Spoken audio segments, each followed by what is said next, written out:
Hello అండి, అందరికీ నమస్తే. మీ పద్మలోసు స్వాతం చేత ఓ వీడియో చేశాను, అందులో అప్లోడ్ చేస్తా ఉంటే అది ఎందుకు ఆగిపోయిందనేసి రీల్లో పెడుతున్నాను. ఈ చీరలు కూడా ఈ కాంబినేషను అంటే ఇంకా కొంచెం ఇది బ్రైట్గా కనిపిస్తుంది, కానీ చాలా బయట కొంచెం లైట్ కలరే, ఎందుకో ఇక్కడ కలర్ వేరేగా కనిపిస్తుంది.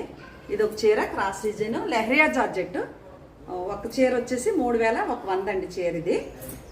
అలాగే ఇది కూడా లెహరియా జార్జెట్టే, ఇది కూడా 3100 ప్లస్ షిప్పింగ్ కూడా ఉంటుంది. ఇది అటు ఇటు బార్డర్తో ఉంది చీర. ఓకేనా, ఇవి నేను పెద్ద వీడియోలో కూడా చెప్పాను, రీల్లో కూడా పెడుతున్నాను, మీకు చూసుకోండి. అలాగే ఈ చీర ఇది అయితే 3500 పడుతుందండి. ఇది మెటీరియల్ వేరు. ఓకేనా, ఇది ఇలా ఉంటుంది. ఇది బ్లౌజ్. నచ్చితే వాట్సాప్కి వచ్చేయండి. ఈ చీరలు కూడా సేల్లోయే, కాకపోతే సేల్ అంటే అదే అమ్మటానికి. ఓకే.